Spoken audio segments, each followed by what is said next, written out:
I'm Megan McLachlan, co-founder of The Contending, and I'm here with the team behind the film The Vortex. Now available on Amazon Prime Video, The Vortex stars Billy Gardell as a gambling addict slash casino comedian who spends his time between shows playing slot machines and fighting off gambling debts.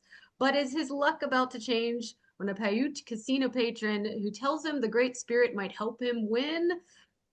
Who knows? We have to see and watch and see. I'm excited to dive in with the writer director Richard Zelniker, producer Callie Nguyen Zelniker, and executive producer Brodrick Haygood. Welcome to the podcast. Great to be here. Great to be here, Megan. Thanks for having us, Megan. Yeah, I'm so excited to have you guys. So tell me, how did the idea for the Vortex begin? I loved reading your description of this as a miracle movie for the way it came to be, and I would love to hear more about that. So, it's interesting when I'm not in production or pre-production or post-production. I teach and coach writers and actors as a sort of side gig, and it's a way of giving back, and it's a great way of nurturing new talent. And there was a writer in my class who brought the idea, about the 1980 fire, the iconic MGM casino fire, and brought the sort of spiritual aspect of this indigenous Paiute native woman having some relationship to or the possibility of a relationship to the fire.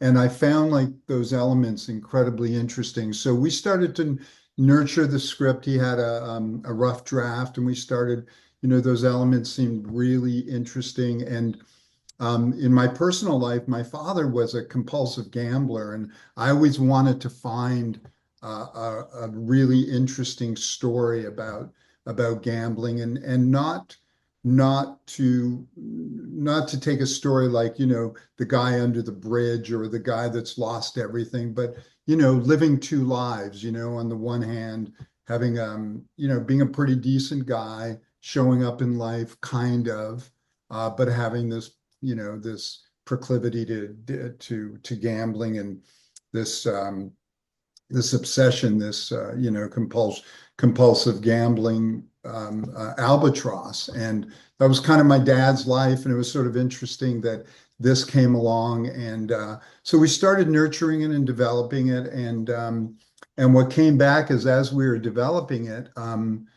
he knew of Billy Gardell's work, and he said, "I will find the money if you can get Billy Gardell attached."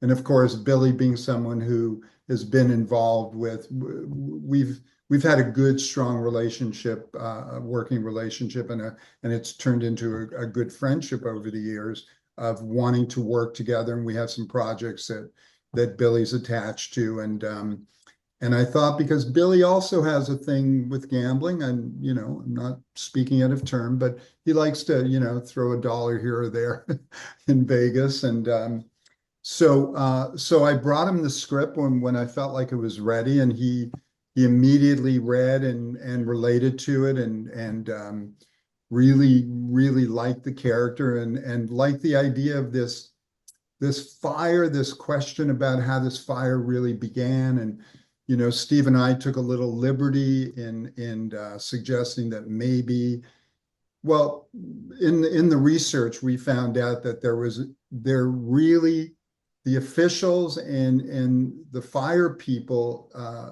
in Vegas and Nevada never really fingered the exact thing that happened. It did take place in the bakery on the first floor, and there was apparently a wire short, but there's sort of a lot of questions attached to really what went down. So we took some liberty in saying that there may have been a mystical reason, some kind of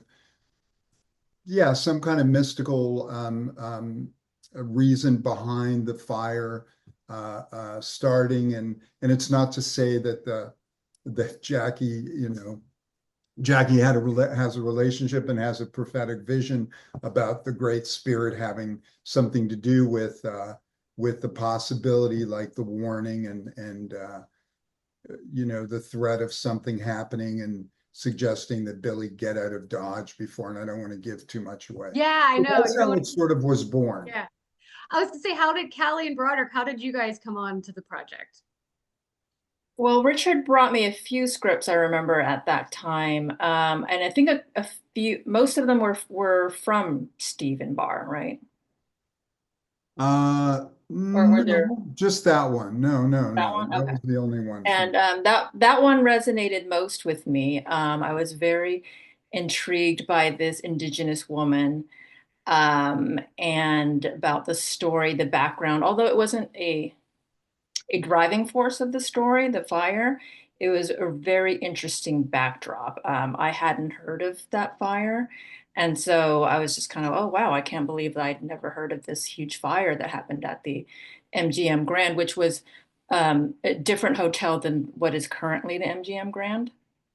So I really liked the script a lot, and I gave Richard some notes, and I know that he worked, very closely with the writer on several drafts to get it to where it was. And then I became kind of like, I guess I would say I was a creative producer, right, honey? I would say so. Yeah, yeah. I would say When that he you shot, told when me he, that. Yeah, you kind of told me what to do now.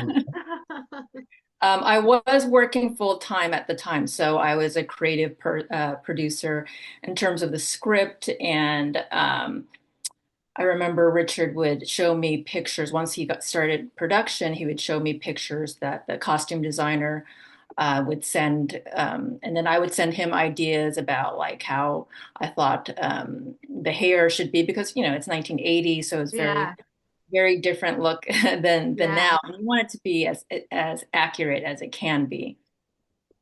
And Yeah, she luckily, was very specific about the hair and yeah, and because really 1980. gave some of our actors a bit of a hard time, So just to say, um, And so luckily when Richard shot the initial production for the 60-minute version, that was between Christmas and New Year's, so I had some time off. So I actually was able to go on the set a few of those days and watch him in action and just see it all come together.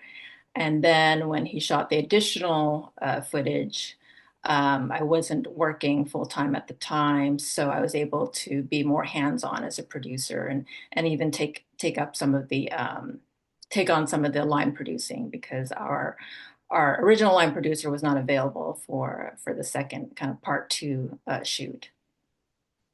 That's yeah. so So to her point, I just want to say that I shot this movie in two segments, two versions, which I guess we'll get into later. yeah, I'll ask you that. I was say, Yeah. Broderick, how did you come into the executive producer?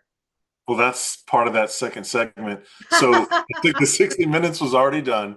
And Richard, at that point, he already had distribution. He showed me the kind of the script for the second part. Because when, the distributor came and he's like, this is really, really cool. And, if we can get 30 more minutes, I think we'll have like an amazing feature on our hands. And so he came to me with this amazing script to extend it. And for me though, I'm an 80s buff. Anybody, that's the era of you hold the radio over your head, professing your love. So that's my era of like time. And then I've been known to hit the casino. So those two elements were like really cool for me. But then I was like, okay, it already has distribution. We've got an amazing cast. And so with this script, I was in, and it was just a matter of me helping to get funding. And that was part of that second miracle that we can get into here in a little bit. Yeah. First of all, I have to ask, the cast is amazing. You got this like game-changing role, a game changer role for Billy Gardell is what I think. Yeah, how did the cast come together? Yeah, so I agree with you. I think what Billy did in this film and what he was able to transform from being a comic actor, a stand-up, he just is such a natural actor and a natural performer on screen. And I suppose a lot of that is to do with his stand-up work. But after he read it, I'm very close with a couple of other actors, one of them being Jamie McShane. And Jamie is who's in 1923. And Mank and Bloodline, and he plays the pit boss in the Vortex. And so I called Jamie and I said, "Hey, Jamie, I got a small role in here for you. It's a very cool character-driven movie. Billy Gardell's in it." And he said, "Richard, anything you do, I'm in." So he came on board. Then Billy and I talked about Titus, and Billy had been friends with Titus for years, and he said, this Psycho guy, man, like we might as well get Chris Titus, And I said, I'm all in. So he called Chris read, and Chris said, "Hey, can I have a conversation with Richard?" So Chris and I got together, talked about the character, and he said, "Hey, anything Gardell endorses, I like what's here. You seem like you know what you're doing. I'm in." So once we had McShane, Titus, and Gardell, I was able to make a couple more phone calls, and then word of mouth got around, like Jeremy Luke, who plays what's his name? Who plays Johnny B. He he called me after reading the script and said, "I'm all in, and I have this wonderful actor who you might want to meet, Jana Ortiz, and who's playing Ginny." And I said, "Yes, she's great." So he said, "Can I send her the script?" I said, "Yeah." She got it. She read. Then she and I met, and one after another, it just sort of snowballed. And each actor wanted to work with the next actor, and they liked their roles because, as you know, you reviewed the movie. Everybody has a distinct voice and a sort of has Yeah. a distinct moment, and everybody gets to, I'm in a oneer for most of the movies, so Yeah. people really get to work. Like actors really love to work instead of cut, and so it was an opportunity for each of them to have a very specific character and a specific voice, and they were excited to work with each other and work with me. So it just all came together that way. That's great. So you kind of spoke about this earlier. You did you envision it as a short film? There were these two parts. How did it kind of, yeah, how did it come together to be this longer feature film? Well, so originally it was about a 35-minute script, and then when I got more of my hands on it, I extended it to 40 and then 45 and then 50. And next thing you know is about, a 55-minute script, and then in shooting it. So originally I just thought, well, maybe if we make it this way, it could end up being a pilot possibly, or and really, to be really honest about how I work, is um, the script was really interesting, and having an opportunity to work with these actors, I thought I'm just going to roll the camera and see what comes, and I'm not going to worry about the result. I'm just going to get creative with these people, and Birdman was a very, very, very it really spoke to me, and it was a tremendous influence on me. So I thought, the Keaton character, the Gardell character, sort of one place. It's a theater versus, a casino, but it sort of really influenced some of my choices in the oneer. And so I just said, I'm going to go shoot it, and we're going to see what happens. And it came out really well, the 59 minutes, and immediately a sales agent picked up the film, called me immediately and said, "Listen, Richard, this is fantastic." As Brodrick had alluded to, and said, "But if you can get 25 more minutes, man, it would be like a real feature film, and we can do something with it and get it out there." And I said, "Okay, I don't know how I'm going to pull that off." And then, of course, my hero Brodrick showed up, and um, but the idea was is that I would see where things went with that, with the 59 minutes. Three distributors saw the film, and two of them wanted it right away. And they said, even though it's not complete, it's sort of complete in its own right. It has a beginning, middle, and end. But of course, they both came back and said, if you put another 20, 25 minutes on it, then we're going to get a lot more exposure, and we'll be able to get it out in the world easier. So that's how it sort of, came together. Yeah, so Broderick, how did you said you came in with the second half. What was that like for you? Talk about being under the gun from the beginning, really, because I mean, when you think about it, there's only so long you can have between a finished product, actors getting other projects, where before you need to make a decision where you just go to distribution or you move on. And so Richard comes to me and he's like, I got this amazing project. I need the money yesterday. And so we were off, and I had just, put some capital in two projects that were kind of early phase. And so really wasn't positioned, but the project was too good. So, we begged and borrowed whatever you have to do in, indie filmmaking to get it done, but we did. But for me, it was a critical moment in my career because do you remember jump roping as a kid? There's each side on a rope, right? And the rope's going. Well, I think of that as like the industry. And it can leave you behind. And like as a filmmaker, you got to find a moment to jump in. And I've known a lot of people to jump in blindly and get hit by the rope and get knocked upside the head. But for me, I'd been waiting for my time to jump in. And I just really felt like if I missed this moment, what would happen? And so I did the leap. And so I dove in the deep end with these two, and we've been rocking it ever since.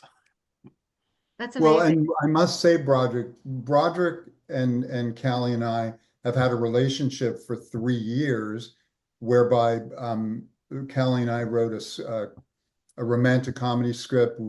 And Brodrick ended up being one of the judges on that, and we ended up winning the contest. And Brodrick, and then we all got, we connected after that screenwriting competition, and we've been talking about trying to do something together, and we liked each other. We just were very like-minded, and Broderick's a really wonderful writer unto his own as a screenwriter, and so I just trusted he would be the right guy to go to.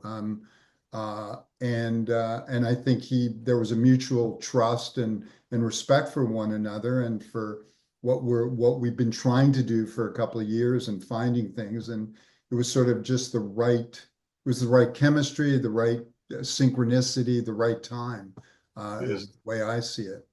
Yeah, I could speak on that. Even it's kind of like, during that time it was COVID, and for some people that was a time to, oh no, the industry's dead. And then there's doers, there's talkers, and then there's doers.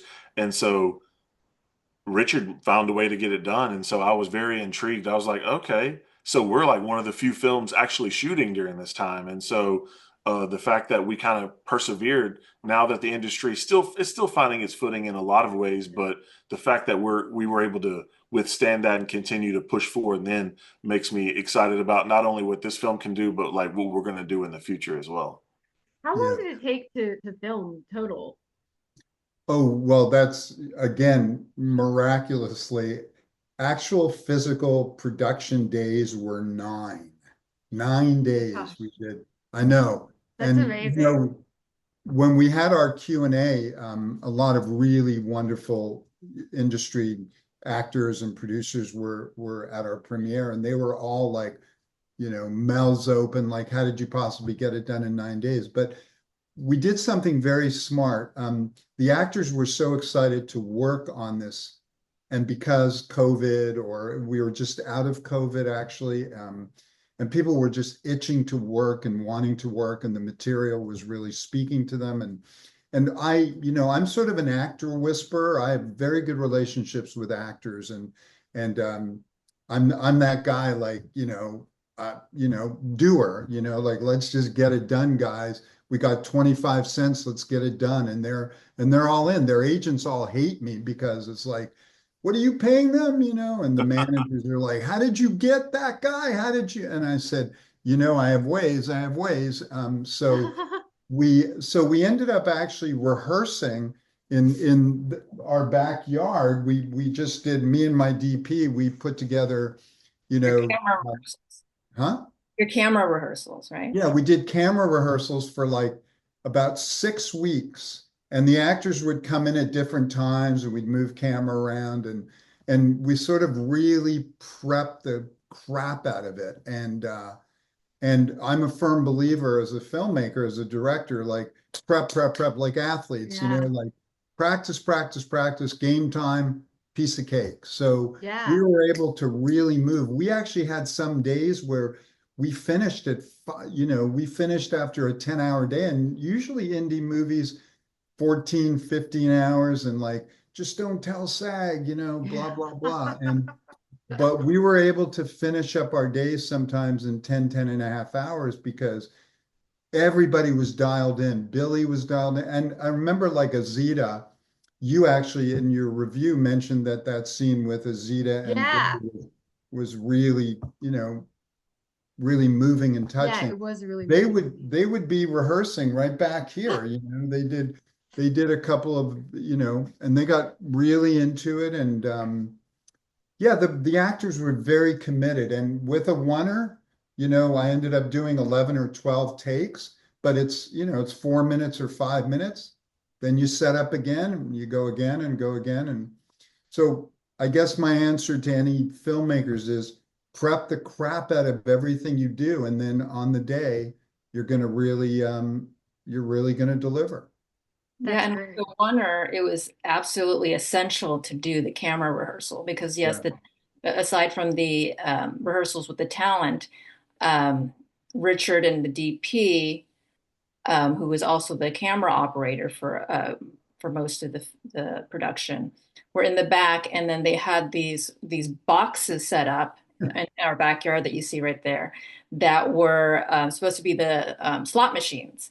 So I remember looking, like watching from the kitchen, looking out the window and just watching them just choreograph, like just the different moves, just so that they would get it right and be able to do, to pull off this oneer with minimal takes. That's amazing. I love Yeah, that. it was really something. But I also say that another bizarre thing happened that his back went out, so we had to get another camera operator, and just so many bizarre, strange things. I mean, I've been threatening to write a book about the making of this film because so many strange things, and Brodrick's laughing because he knows some of the story now, and We it was told him after the fact because we didn't want to freak him out. Like during yeah. production, yeah, during production there were a lot of hurdles and obstacles, to put it lightly. But was the Great Spirit with you? Is that what you're saying? Yeah. Yeah, I mean, But that's what's really bizarre because, there were, some gangsters showed up at different times, and just like strange things happened. The studio, it was like this mystical, well, weird. we didn't have electricity, for one thing, for a bit, and we had to bring in generators because there was a dispute over the ownership of one of the sound stages that we had booked. That we didn't know that there was a dispute Yeah, we ended up until, signing with the until wrong we owner. Oh my gosh. until until we were setting up, and they showed up, and our DP was like, he came to us and he was like, I don't know what you guys want to do, but there's somebody who's saying we got to leave the property immediately. Oh my gosh. Oh That's yeah, I don't want to get into all of it because I actually want save it copyright for on the your book. book. Save it. I want to Yeah, read the I book. want to Yeah. keep some things. But I'll Yeah. say this, as a producer, I appreciate working with a veteran director like Richard because he didn't call me and tell me that. Because he told me after it was all fixed because I would have lost my mind. So thank you, Richard. I will always thank you for that. And it's so funny because Brodrick would say to me, "Thank God you were the guy that took care of business. You took care of it and told me afterwards, and you delivered a great movie." So, I mean, you're not going to call the producer and go, "Holy shit, We man. lost our location. We lost the location." And the guy had like, he had an Uzi as he drove up. And he Oh just my Little cashed bit your of, gosh. check. Oh my Right. gosh. Oh my gosh. That's wild. Yeah. Um, well, I guess so as we're kind of wrapping this conversation up, how has marketing an indie movie changed over the last like 20 years? I feel, especially Callie, I know you have the background in marketing. I feel like you probably can speak to this a lot. I mean, you all probably can, but I feel like, marketing a movie is so different. Just it's changed so much, I feel like. Well, I came from the studio side, the marketing side at the studios, Disney and Fox. So I was really fortunate that I was kind of able to use what I learned over there and apply it to the Vortex. But of course, we don't have studio budgets. So I think one of the main difference is 20 years ago or even 10 years ago or 15 years ago, it was only, spots out of home, meaning billboards, trailers, that are broadcast. And now we have social media, which everybody has access to. So we really utilized that because we just didn't have, for our theatrical campaign, we really had very little budget. So we utilized our socials. And so we had an Instagram campaign for the theatrical release, which, cost what, like $120 was our subscription. Well, don't give away all our budget. That was one cost for our subscription to Canva. I have that subscription. Yeah. And we just didn't have the budget behind our theatrical campaign because our distributor was their plan was just to release it digitally. So we were kind of on our own, and then Brodrick stepped in and really helped us with the premiere, our theatrical premiere, which we used as as a springboard for the campaign and bringing publicity and to the movie. And so yeah, it was just a really grassroots effort.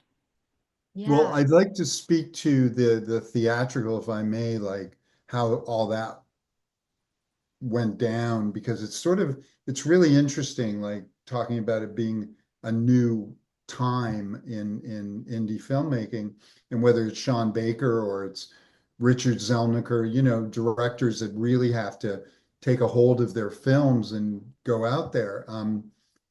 So Synchronized, who's our distributor, had every intention of only going out digitally. And then I brought it to Brodrick and I said, in order to get out, I like to use the phrase, it's probably not an original phrase at all, but how do you get out from the noise of being just another movie that's thrown on Netflix or Hulu or Max, or how do you get out? And I thought, you know what, movies are meant to be seen in the theater. I think you saw a screener, you didn't see it in the theater, but this movie really plays on the big screen, and the sound design and yeah, the sound design is really great. It really is a theatrical movie. And so Brodrick and I put our heads together and I said, look, our distributor isn't going to take it out, so let's figure out a way to do this. And Brodrick came up with a brilliant idea of going to art house theaters after, well, I'm gonna go back a couple of steps. And when I spoke to Billy Gardell about it, Billy said, I do have a following as a stand-up comic, so why don't you speak to those cities? Like, these are the cities that I really have some, there's a fan base in these select cities. So we went to those cities. Brodrick made a bunch of phone calls to different art house theaters, and we came up with a profit sharing plan where instead of four-walling, your movie,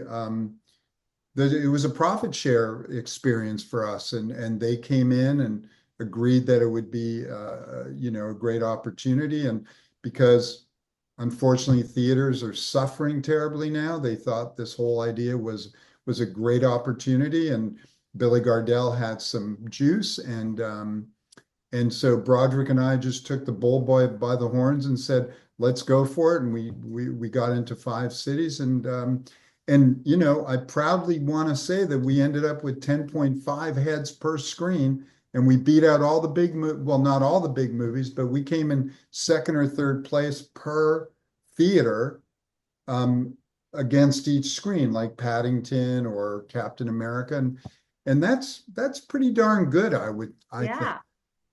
That's great. It Yeah, was Brodrick negotiated these deals with the art house theaters, and that was really instrumental in us having a theatrical release, because normally the distributor pays a rental fee to the theaters, and we just didn't have the budget for that. So when Brodrick went in and negotiated with these different art house theaters and negotiated a profit share deal with them, that was really the only way that we were able to go out theatrically with this film.